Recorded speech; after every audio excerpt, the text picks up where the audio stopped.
अगर आपका body weight बहुत ज़्यादा है, दिन में आपको थकावट रहती है, नींद आती रहती है और आप खर्राटे बहुत लेते हैं, तो कई बार सोते सोते ऐसे फेजेस आते हैं कि कुछ सेकंड्स के लिए सांस बहुत स्लो डाउन होके रुक जाता है।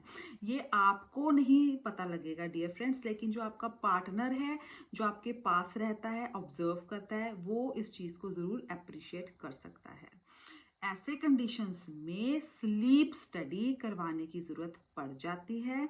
आप अपने डॉक्टर से मिलके इसके बारे में और जानकारी ज़रूर लीजिए।